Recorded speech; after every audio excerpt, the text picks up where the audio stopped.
Lo prometido es deuda. Vamos a terminar pues la sesión de interpretación guiada de antibiograma. La idea de esto es que pues vamos a reconocer, digamos en esta sesión, en este caso, en la resistencia a través de los carbapenémicos o las carbapenemasas, perdón, otro tipo de enzimas hidrolíticas que son importantísimas en la resistencia antibiótica de betalactámicos de amplio espectro, en este caso pues del grupo de los carbapenémicos, pero además de eso vamos a empezar a hablar de algunos gérmenes especiales y bueno, para esta sesión pues iniciamos aquí. La vez pasada habíamos terminado en esta diapositiva, entonces pues vamos a comenzar. Las carbapenemasas en enterobacterias generalmente hay que reconocer algo importante y es que los antibióticos carbapenémicos tienen un nicho, digamos, de espectro demasiado importante en la actualidad, ya que, digamos, que abarcan, digamos, un espectro de gérmenes bastante importantes.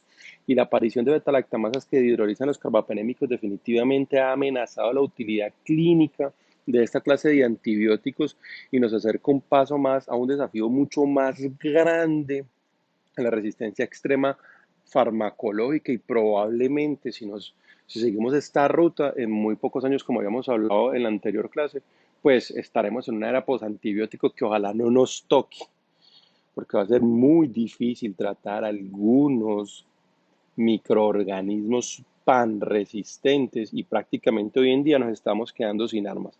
Por eso es tan importante reconocerlo.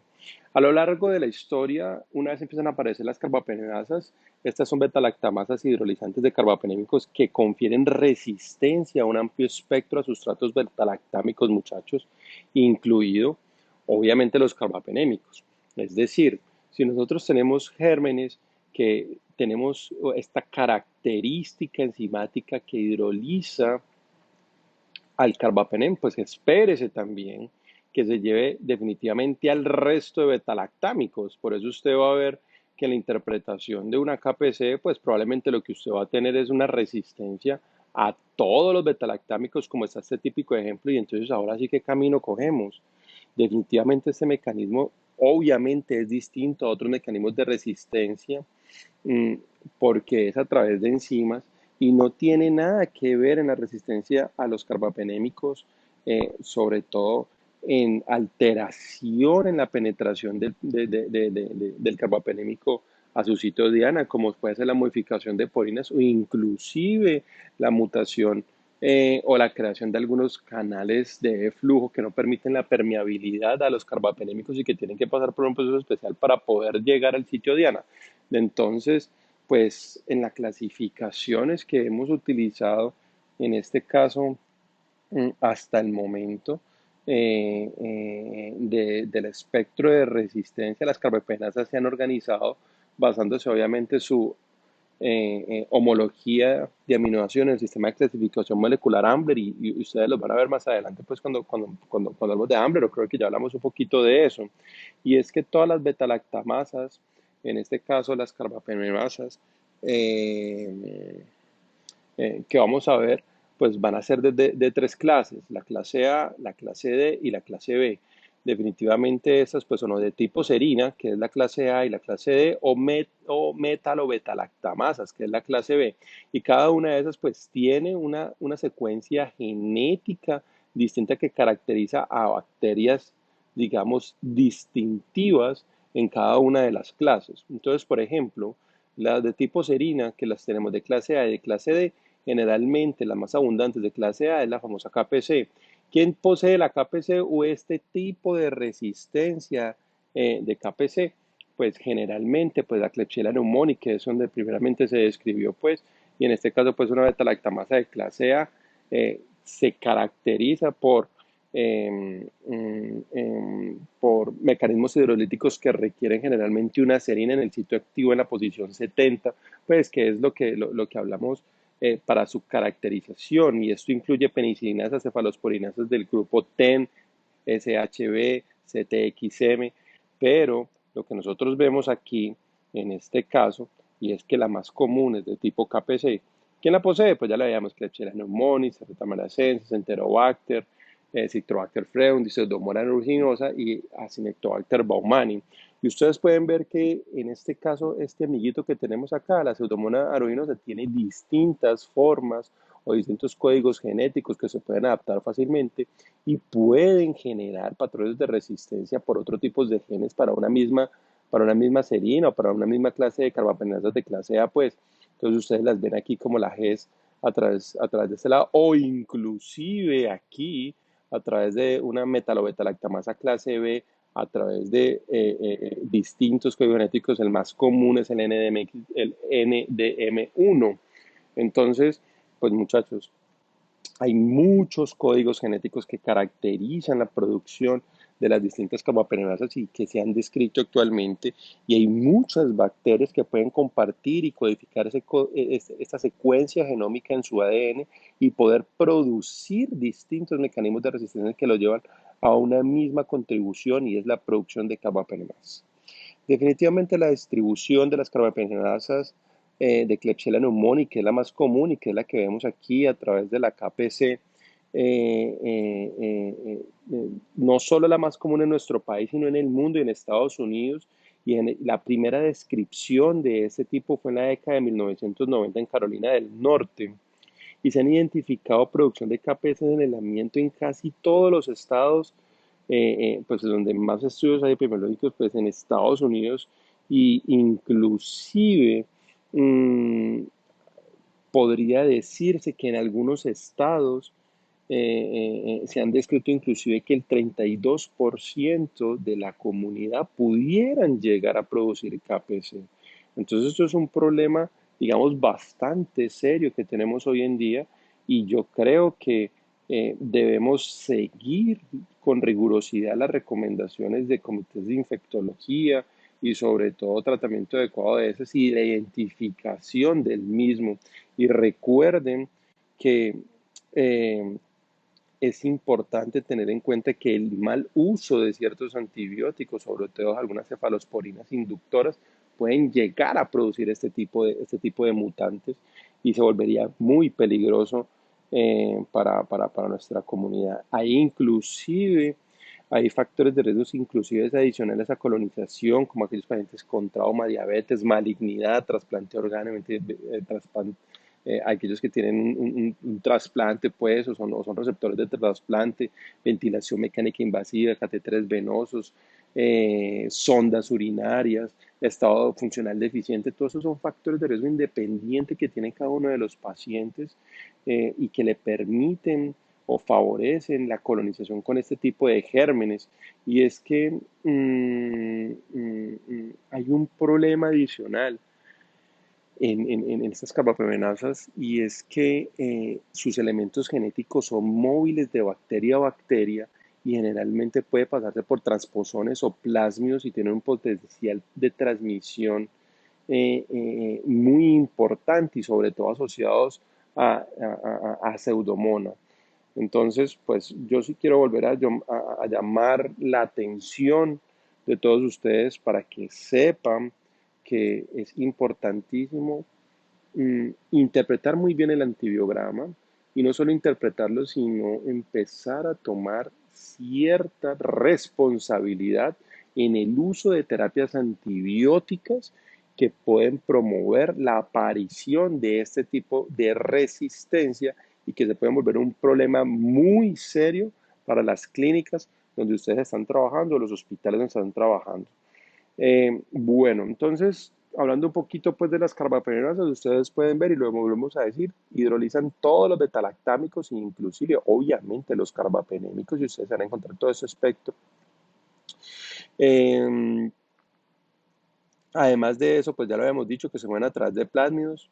En Colombia, la más frecuente, y si se llega a hacer un examen, ¿cuál es la codificación genética más frecuente de las carbapenemasas en Colombia? Pues de tipo KPC, que generalmente son producidas por Klebsiella pneumoniae, reducen las opciones terapéuticas y aumentan la mortalidad. La mortalidad de un paciente que está infectado con una carbapenemasa puede superar el 60%. Entonces sepan ustedes que van en fracaso a la sobrevida una vez un paciente adquiere este tipo de gérmenes, porque la mortalidad es que inclusive por encima del 60%. Obviamente han salido otras estrategias de tratamiento antibiótico y regímenes alternos que nos pudieran mejorar un poquito la sobrevida de acuerdo al foco nicho de infección que hay, pero identificarlas, usted ya tiene que saber que la mortalidad de su paciente está bastante elevada. Y la colonización, obviamente, de los dispositivos y el uso previo de antimicrobianos, como ya lo veníamos hablando, y algunas características propias del paciente, como ya la íbamos viendo, pues son importantísimas para la generación y contra este tipo de gérmenes. Nuevamente repetimos, tenemos carbapenemasas de tipo serina y de tipo metalobetalactamasa. De tipo serina pues tenemos clase A y clase D, como ya lo habíamos visto, y de hecho muchos gérmenes comparten algunas características genéticas asociadas a inclusión de este tipo de enzimas pues, que hidrolizan los betalactámicos. Y la clase D, la más común, y lo pongo aquí para el Cinetobacter Baumani, pues es el OXA 23 oxa 58, pero la Bacteriella es el OXA 48. Y la metalobetalactamasas de clase B, hay dos que son importantes, el BIM y el NDM1, que son, digamos, como los más prevalentes y que tenemos hasta el momento en nuestro país. Pues, no que tenemos en otro momento, pero sí los más prevalentes en nuestro país. ¿Cuál es el problema? La interpretación y el abordaje adecuado para los resistentes a carbapenemasas, pues digamos que se vuelve una conjugación de muchos dispositivos, no es tan fácil, en algún momento pues hablan del test de Hodge y otro tipo de fenotipos o genotipos que nos puedan llevar a detectar rápidamente este tipo de gérmenes. La detección de carbapenemasas pues está por distintos métodos, ya sea bioensayo, lo que hayamos hablado, el test de Hodge modificado, el test de inactivación del carbapenem, pues que también se usa para la detección rápida de esto. Obviamente la sensibilidad y especificidad para la detección cambia de acuerdo a las características que tenemos. Lo que recomiendan generalmente es utilizar dos métodos digamos, para la detección fácil de esta. ¿Qué me parece muy importante? En los últimos años ha salido un tipo de tecnología bastante interesante que es el FINARRAY, que es la detección a través de PCR de distintos,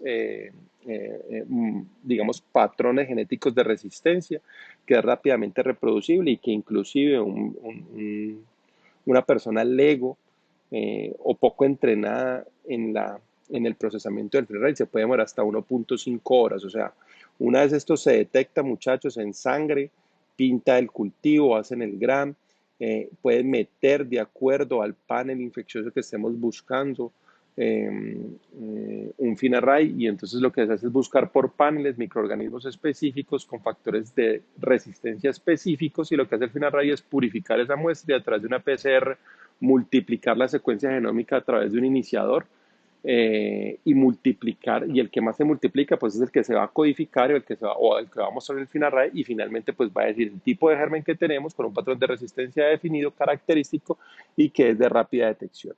Entonces probablemente muchos de estos métodos que antes se utilizaban en bioensayo, métodos colimétricos o métodos de inhibición, pues salgan del mercado, y estos métodos moleculares pues son los que van hoy en día, digamos que firman la parada sobre la detección rápida de este tipo de microorganismos.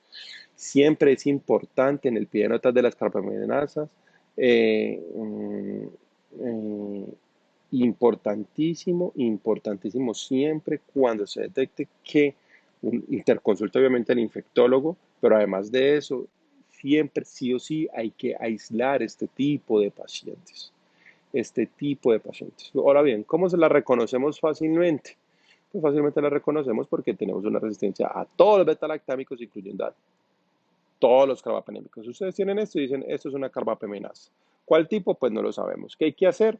Pues en este caso una detección molecular para saber qué tipo de genética tiene, o si no, pues hacer un test de Hodge o hacer métodos colimétricos o bioensayo, pues que lo llevan a esto, y pues el germen nos dirá prácticamente cuál es la secuencia genética más frecuentemente usada, y eso es lo que se va a reportar. Estos pacientes tienen que aislar y definitivamente interconsultar a un infectólogo, porque hay múltiples estrategias y múltiples regímenes que nos pueden llevar al tratamiento de estos pacientes. Pero todo depende en si es una metalobetalactamasa eh, o si es en este caso, pues un tipo serina, ya sea clase A o clase D. Generalmente, ¿qué recomendamos para este grupo de acá? Para este grupo de acá, digamos que generalmente se sugieren regímenes basados en Astronom, típicamente Astronom más Estacima Vivactan o Cefiderocol, pero pues digamos que en ese orden de sentido de ideas, lo importante es que ustedes sepan que la metal o beta-lactamasa tiene sensibilidad definida al Astronom. Entonces, digamos que a menos que sea un de tipo MBL que le confiere resistencia a todos los antibióticos beta-lactámicos, siempre excepto al cefiderecol que no contamos con él aquí en Colombia y el Asuna. Entonces, siempre sí o sí tengan una metal o beta lactamasa, tiene que ir siempre Astronan en cualquiera de las estrategias antibióticas sugeridas o de las que vayan a implementar para esto. Ahora bien, que es de otro tipo o que tenemos unos regímenes de infecciones por organismo de tipo OXA48, como ya lo veníamos viendo ahí, de tipo D. Hoy en día, antes combinábamos muchos antibióticos, como ustedes lo ven aquí, meropenem polimixina, eh, combinamos hacia terapia doble o terapia triple, como ustedes ven aquí, meropenem colistina, un aminoglucósido, o combinar meropenem colistina micacina.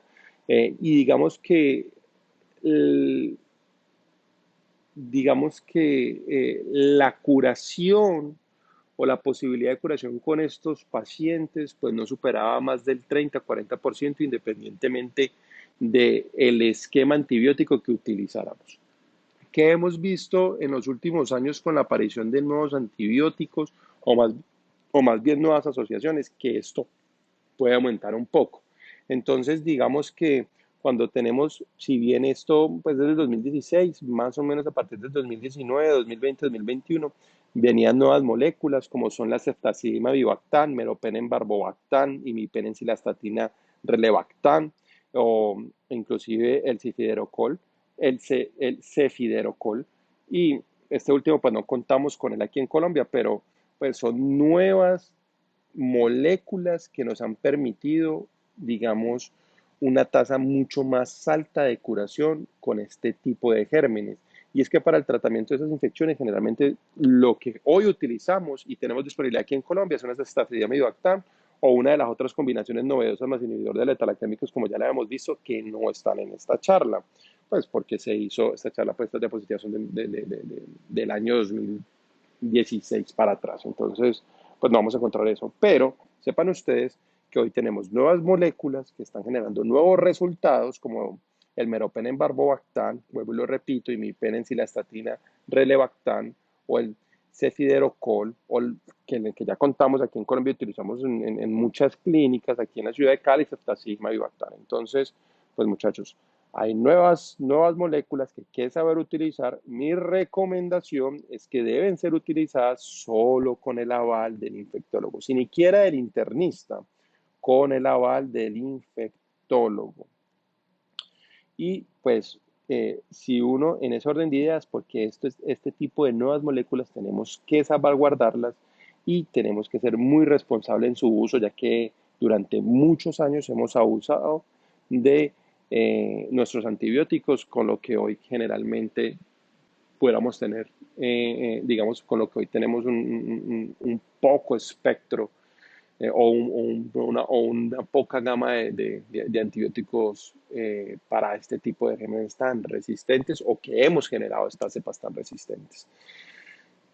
Por aquí hay otra cosa y es que si bien en los últimos años vino en uso nuevamente las polimixinas o somicina, hicieran que eran antibióticos probablemente que por allá en los años 90 habíamos dejado de utilizar porque se han encontrado múltiples efectos secundarios a nivel hepático, piel, etcétera, y que nos tocó volver a utilizarla porque empezamos a encontrar que el uso de estos pues al dejarlos de utilizar durante unos años, pues se perdieron algunas condiciones de resistencia y eso nos permitía volver a desempolvar, por así decirlo, este tipo de antibióticos.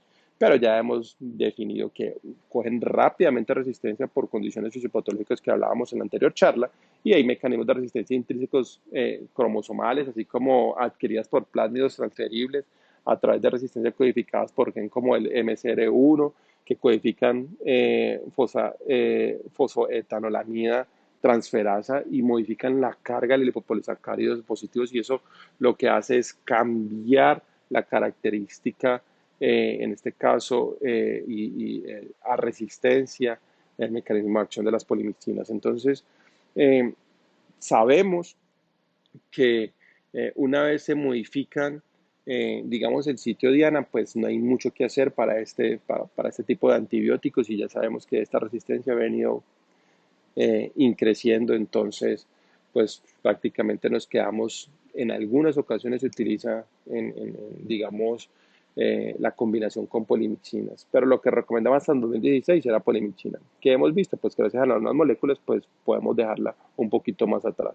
En Colombia, ¿qué tenemos? Hay una estimación bastante importante del MCR1 en el mundo, y ya se ha visto también en Colombia, y tenemos alta resistencia por la polimixina, y en algunos centros ya no se debe utilizar. Problemas con el tigecyclina también, pues esta diapositiva no debería estar acá, pero bueno, ya que está acá, eh, siempre tiene que hacerse un tamizaje indicado por el elemento, sobre todo cuando tenemos un enterobacterial, una Acetobacter baumannii, y utilizamos distintos, digamos, formas de poder discernir la resistencia a esta a través de un Kimpy Howard, un ITS o microdilución en disco. Y generalmente, pues el reporte que tenemos es sensible resistente de acuerdo a la concentración menor de 2 o mayor de 8. Listo, eso es para el ITES y microdilución, y para un Kirby Bauer en milímetros, pues más de la resistencia, digamos, a la tigecyclina. Siempre, siempre, siempre se sugiere reconfirmar la resistencia del elemento con otro tipo de gérmenes cuando está indicado, y no debe reportarse en aislamientos de origen del tracto urinario ni sistema nervioso central. La tigecyclina es un antibiótico que le va muy bien en infecciones intraabdominales, pero le va muy mal por su volumen de distribución en bacteremias. Entonces hay que tener mucho cuidado, mucho cuidado. Y la Pseudomonas, Proteus, Providence y Morganella, pues generalmente tienen resistencia natural, y eso no debería ni tamizarse ni siquiera cuando tengan este medicamento pensar en Taigacy. Los mecanismos de resistencia de la tigecyclina generalmente está por bombas de expulsión, degradación enzimática, modificación del fitoidiana, que no digamos, no se pierde de lo que ya hemos hablado en este caso de los betalactámicos, o hay una alteración en su sitio Diana, o hay una enzima, o hay poca penetrabilidad del mismo. Entonces no se sale de eso mismo. Y lo que hemos encontrado con bombas de expulsión es el acraveo TOL-C, con activación de bombas que se pueden dar por sobreexpresión de activador transcripcional del RAM-A, y que facilita la expresión de la bomba, o su degradación enzimática del TET-X, que es una monoxigenasa dependiente de flavina, y que originalmente fue descrita en algunos microorganismos, sobre todo bacteroides frágiles. Hay modificación del sitio Diana, sobre todo la mutación de la proteína S10, pues, de la subunidad ribosomal 30S. Recomendación cuando vamos a utilizar tigecyclina, pues fíjense en dónde está el foco. La gran recomendación para este tipo de gérmenes es infecciones intraabdominales. El paciente con infección por una KPC, ahora sí volvemos con una MIC para meropenes mayor a 32 y resistencia a colistina, que era una de las cosas que teníamos antes, y sobre todo en infecciones intraabdominales como estrategia terapéutica, y que podríamos utilizar como alterno a este nuevo tipo de moléculas que ya hemos hablado anteriormente. Pues uno generalmente puede utilizar tigecyclina, colistina, más rifampicina, o colistina inhalada, de acuerdo si es una neumonía, o la doble terapia con carbapenémicos, que siempre tratamos de utilizar, sobre todo cuando esas son estrategias descritas como kamikaze. Cuando tratamos de hacer este tipo de combinaciones, generalmente es un carbapenémico con un peso molecular muy grande que atraiga todas las enzimas para que el meropenem o el doripenem puedan llegar al sitio Diana, y por eso tratamos de hacerlo en infusiones prolongadas. Por ejemplo, el meropenem en una infusión de 3 horas, o el doripenem en una infusión de 4 horas. Entonces, este tipo de estrategias que ustedes ven aquí a su mano derecha son utilizadas sobre todo en aquellos KPS donde tenemos una resistencia a meropenem mayor a 32, y digamos que el concepto fisiopatológico del uso de la misma es que, pues si ponemos dos carbapenémicos, uno atrae más las enzimas que otro, y en este caso, pues el ertapenem es ávido de enzimas, y lo que hace es, en concepto, vuelvo y lo repito, fisiopatológico, es robarse todas esas enzimas que tratan de dividir por el gran peso molecular del ertapenem, y que el meropenem, que tiene fácil penetración, pueda llegar a su diana y destruir la bacteria. Vuelvo y lo repito, como lo dije ahorita. Independientemente de la estrategia que utilizáramos antes, digamos que la tasa de fracaso terapéutico era altísima, altísima. Entonces, pues, digamos que en términos coloquiales, si uno le pregunta a dos infectólogos un tratamiento específico para una KPC, pues probablemente te van a salir con dos o tres esquemas de estrategia antibiótica. Eh, pero hoy en día, gracias a que contamos con algunos regímenes preferidos, sobre todo para KPC u OXA48, vuelvo y repito, existe la ceftaxima vivactam, meropenem barbobactam y mipenem-cilastatina relebactam, o en este caso el cefiderocol, que con, ese último no, con esos dos últimos pues no contamos aquí en Colombia. Pero bueno, sigamos entonces. Para el abordaje seguro de las infecciones con Pseudomonas, que son dos gérmenes que quiero distinguir en este momento, siempre podemos tamizar todos los antibióticos antipseudomónicos. Entonces, cuando les pregunten qué estrategia antipseudomónica conocen, muchachos, pues siempre van a decir ocefepim, imipenem, piptazo, meropenem, doripenem, amikacina, ciprofloxacina, astron, gentamicina, colistina, fosfomicina y ceftazima. Todos estos son espectros antibióticos antipseudomónicos. ¿Qué se debe sugerir en el momento del reporte? Conocer la epidemiología local de nuestras pseudomonas, dar dosis altas de antibióticos betalactámicos que escojas, si es FPIME, la recomendación 2 gramos cada 8, si es piptazo 4.5 gramos cada 8, no, digamos, en una infusión no menor a 4 horas, y carbapenémico, el preferido para eso, por ejemplo, el meropenem, pues son dosis de 2 gramos cada 8. Entonces, generalmente debemos utilizar dosis altas del antibiótico en infusiones prolongadas como estrategia antipseudomónica eficaz. Que si la asociamos o no a un aminoglucósido, si la sensibilidad está buena, uno podría utilizarlo, pero, lo que siempre hay que decir son, con el aminoglucósido no más de 3 a 5 días de acuerdo al foco, pero recuerden además esto, que estos pacientes pueden tener falla renal o podemos precipitar aún más falla renal, y en realidad, digamos que en condiciones de aclaramiento de los cultivos, pero no se han visto mejor resolución o menor día de utilización de un carbapenémico y o otro betalactámico asociado al aminoglucósido, pues tampoco se ha visto que reduzcamos los días de estrategia antibiótica. Entonces, la asociación del aminoglucósido siempre queda como en veremos, algunos lo defienden, otros no.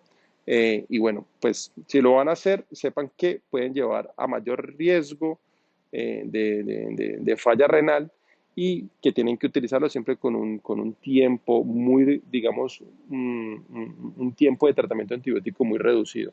Siempre, sí o sí, una vez contemos con el antibiograma, esa palabra es importantísima. Hay que descalar el antibiótico, porque no podemos seguir estresando cepas que nos promuevan creación de mutantes y que nos generen resistencia. Entonces, siempre, sí o sí, el antibiograma va a ser esencial en el momento del descalamiento de terapia antibiótica. ¿Qué es lo ideal? Pues que tengamos una pseudomona multisensible, que es lo que esperamos.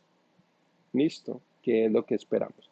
Ahora bien, tienen que saber qué tipo de pseudomonas generalmente no requieren aislamiento. Generalmente estas dos, o la que es muy sensible o la que tiene un OPRD. ¿Qué es OPRD? Las OPRD son canales o porinas en este caso, que que permiten la entrada de algunos carbapenémicos al sitio diana a través de la membrana. Entonces, ¿cómo hacemos para reconocer un paciente que, en este caso, pues una pseudomona que tenga impermeabilidad de tipo a través de porinas? Pues cuando es resistente a imipenem. Sí o sí, de todos los carbapenémicos, el imipenem, para llegar a su diana, tiene que atravesar las porinas. Y cuando esta está modificada, generalmente va a aparecer así, imipenem resistente. Si ustedes ven eso en un antibiograma de una pseudomona, tienen que pensar que tiene una OPRD. Listo. Estrategia de tratamiento antibiótico, pues ustedes podrían irse con cualquier otra estrategia de características antiseudomónicas y si quieren utilizar un carbapenémico diosados, pues les tocaría utilizar meropenem, que es generalmente no requiere porinas y que es la molécula de los carbapenémicos una de las más pequeñas y que permiten digamos, una penetración adecuada del citodiana. Entonces, eh, primera pregunta con pseudomona, si es todo sensible, pues es sensible. Si hay resistencia al imipenem, pues ustedes pueden decir que tiene una OPRD. Ahora bien, muchachos, en cuanto a la pseudomona, no se sale de lo mismo de hacernos las preguntas con los mismos gram negativos que vimos anteriormente. Si produce enzimas, si hay alteraciones en la penetración a través de porinas, si hay alteración en la concentración del antibiótico en el citoplasmático porque tenga bombas de flujo o porque combine todos los mecanismos de resistencia. Entonces, en este caso, la OPRD, pues significa que va a ser resistente a imipenem, pero sensible al resto. ¿Listo? Otra pregunta. ¿Cuál otra no requiere aislamiento? Aquellos que tienen una pseudomona con expresión de bombas de flujo. Cuando hablamos de bombas de flujo, pues fácil. Generalmente cuando hablamos de bombas de flujo es porque vamos a encontrar resistencia a los carbapenémicos y que éstas pueden ser descritas como resistente a algunos, intermedio a otros y sensible a otros, como lo que vemos aquí, doripenem sensible, meropenem resistente y imipenem intermedio. Pues ¿por qué esto? Porque esto no le permite llegar a nivel citoplasmático a la diana adecuada o a una concentración adecuada y generalmente esta bacteria, si bien enlentece su crecimiento, no deja de crecer o no para de crecer, pero digamos,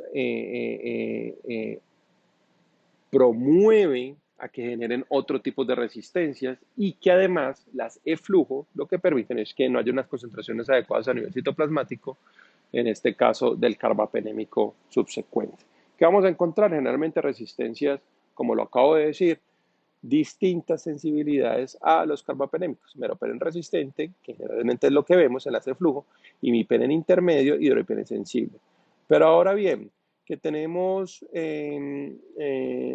digamos que creemos que hay alteraciones en la permeabilidad o hay impermeabilidad porque ya hayan una modificación de las porinas, pero además de eso tenemos una de flujo, pues generalmente vamos a encontrar este tipo de características, que sean resistentes de manera, digamos, no aleatoria, pero sí de manera distinta a los distintos carbapenémicos. Pero generalmente hay dos en rojo y esos son los dos que siempre tenemos que comparar.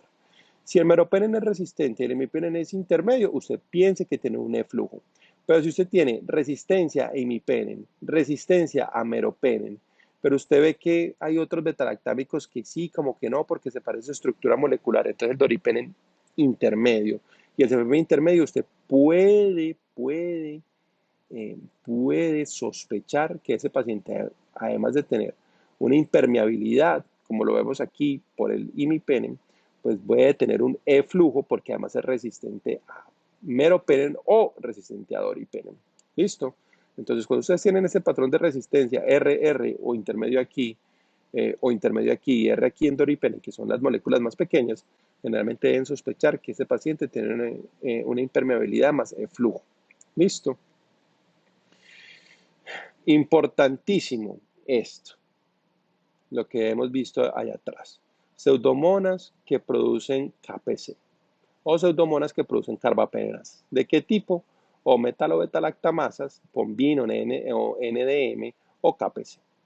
¿Qué vamos a encontrar? Lo que ya hemos hablado. ¿Cómo los identificamos? Son resistentes a todos los betalactámicos. Si ustedes tienen esto, resistente a todos los betalactámicos, usted piensa que mantiene una carbapenerasa, pero además de eso, esa carbapenerasa debe ser de tipo serina, porque hay resistencia a Astronam y que hay que hacer, obviamente, una detección, ya sea por Hodge o hay una detección por métodos moleculares. Entonces, pues generalmente ya viene descrito en un apartado donde dice el tipo de resistencia discernida a la pseudomona o el tipo de resistencia discernida a la carbapenasa que tiene el paciente o tiene esa pseudomona específica. ¿Cómo hacemos para identificarla si no nos lo dicen? Pues fácil. Aquí, Si es Astronan resistente, usted dice, por eso probablemente es un tipo serina A, que pudiera ser una KPC, ¿listo? O una serina D. Generalmente una serina A, que es lo más común, ¿listo? Resistencia a Astronan. No, que es sensible a Astronan, usted dice, uy, esto cómo lo hicieron, cómo lo cultivaron, si se inició, si lo hicieron con zinc o no, que es importantísimo para el crecimiento de este tipo. Entonces siempre hay que preguntar al laboratorio cómo lo hicieron. Y generalmente ustedes van a encontrar resistencia a todos los betalactámicos, pero aquí hay algo especial, y es que el Astronan, en este caso los monobactames, son sensibles. Entonces usted dice que tiene una metalobetalactamasa. Y mensaje parroquial de las metalobetalactamasas, siempre, sí o sí, independiente de la estrategia terapéutica que ustedes hayan elegido, esta belleza de Astronan tiene que ir ahí en esa estrategia de tratamiento antibiótico.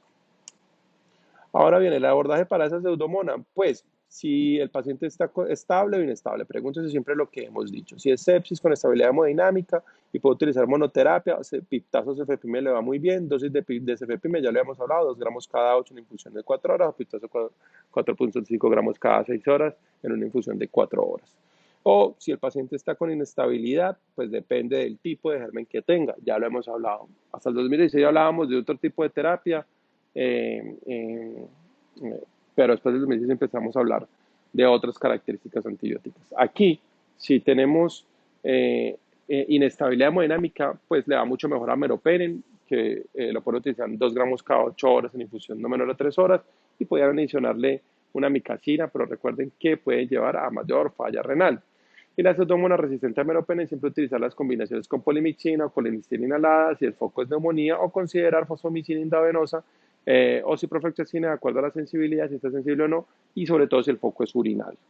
¿Qué tenemos hoy en día? Además, si encontramos una KPC, pues ya sabemos, está Vivactan, tenemos en este caso meropenem barbobactam o imipenicilestatina relebactam, que son nuevos antibióticos y que deberían ser solo utilizados por el aval de un, en este caso, infectólogo. Los tiempos de infusiones, esto es algo que hemos hablado, digamos, de manera somera, pero quiero que sepan que las infusiones extendidas o continuas son estrategias terapéuticas que nos permiten mantener una MIC a lo largo del tiempo y no solo ir en picos de acuerdo a la hora.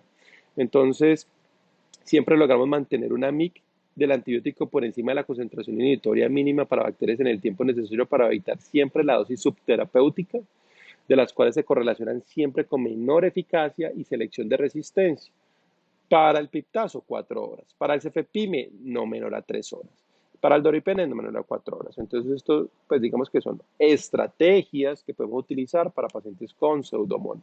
Nuevamente repetimos pues las carbapenemasas, pues ya saben que de clase A, clase D, que son los tipos serina, o las metalobetalamasas clase B. Listo. Este es otro amiguito que nos causa bastante dolor de cabeza, que es el reporte adecuado para Acinetobacter baumannii. Este y la pseudomonas son como primo hermanos. Las características de resistencia son muy similares y siempre debemos reportar todos aquellos antibióticos que tienen espectro contra el Acinetobacter baumannii. En este caso, ¿qué antibióticos tenemos para este tipo de tratamientos? Pues casi los mismos que la pseudomona. Entonces, cuando le pregunten qué espectro tiene, pues el cefepime, imipenem, tigeciclina, meropenem, doripenem, amicacina, ciprofloxacina, ampicilina, surfactant, entamicina, colistina y ceftazidima. Voy a volver para que vean algo aquí, sobre todo en tigeciclina, y es que recuerden que a esta belleza no se le debe tamizar tigeciclina. Si ustedes ven eso, es un error garrafal del laboratorio. ¿Listo? Bueno, siempre sugerir la colistina con un pie de nota que debe usarse siempre en combinación a pesar de la sensibilidad. Esta vaina no va sola. La tigeciclina siempre debe usarse en combinación, sobre todo si tenemos bacteremia. Y recuerden por qué. ¿Por qué? Porque la PKPD de la tigeciclina no va muy bien en sangre. O sea, las concentraciones terapéuticas en sangre, por su gran volumen de distribución, son mínimas. Entonces, no la debemos utilizar sola. Y nunca reportarlo si el cultivo es de orina, pues porque su eliminación no va por ahí. El doripenem siempre debe incluir siempre debe incluir en el reporte si hay o no hay posibilidad, algunos paneles para utilizar eh, eh, resistencias asociadas al mismo. Entonces, podemos utilizar un ITES o en su defecto disco de difusión o inclusive, pues en este caso, eh, eh, mm, mecanismos moleculares. Entonces, pues siempre sí o sí, debe haber las posibilidades